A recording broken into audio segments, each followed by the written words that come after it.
It's Valentine's season, and you're probably looking for some amazing games to play with your significant other here in this season of romance. So here's what you shouldn't be playing.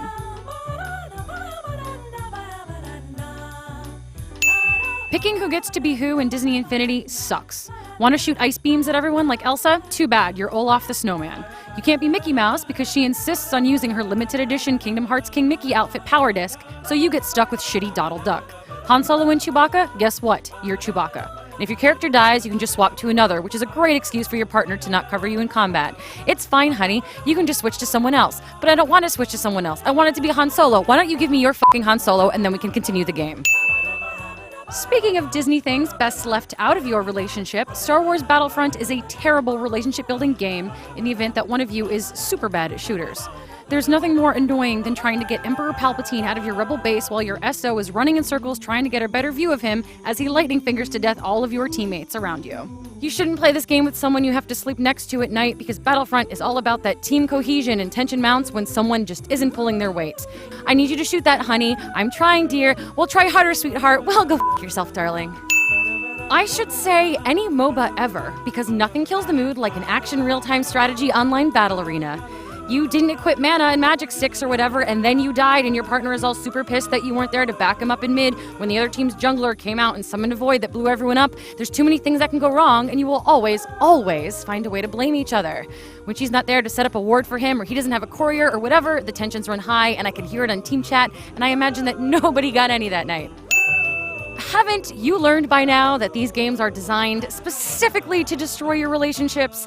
It's one thing if your partner is better than you at quickly spinning an analog stick, and it's another when the game gives you 1,000 stars for no logical reason. It's all luck. So when one of you is having bad rolls and the other is not, tensions do get a little high. Well, maybe next time pick Toad, sweetheart, and then you'll get all the stars. Definite libido killer. So I'm all in for a little video game hanky-panky, but what if your significant other is not? What if she walks in the room while you're vigorously banging someone on a unicorn? What if she doesn't understand the nuances of this game and makes a big deal out of it? Or what if he's uncomfortable that you're having sex with fake people and asks you to maybe not go after it with such gusto? How about you reconsider that relationship instead?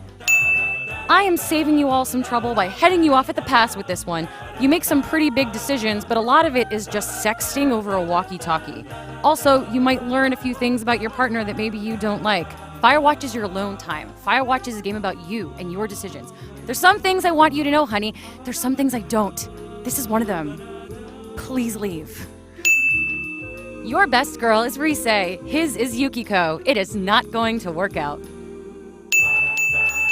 Actually, any long JRPG at all is probably the worst idea.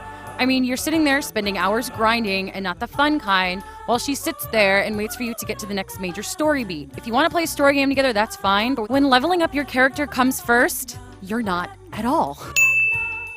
When you lose a battle, your feelings as a caretaker are bared to the world.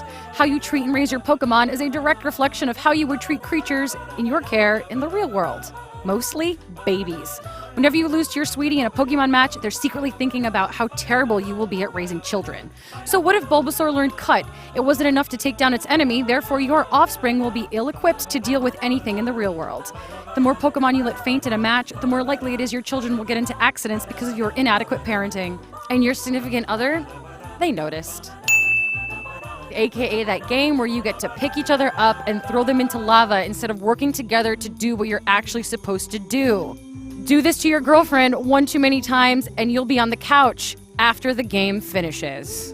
It's supposed to be co-op when your partner forges ahead and you're left trapped in a bubble. You're left floating, waiting for your partner to rescue you, and when they're too busy to pop you, well, it's a pretty good indication of how they really feel about spending time with you. Especially if they're the ones who picked Super Mario 3D Land to play together in the first place. Those are just a few of the games we suggest you pass by as you're browsing those GameStop shelves this weekend. If you have any words of warning of your own, leave them in the comments below.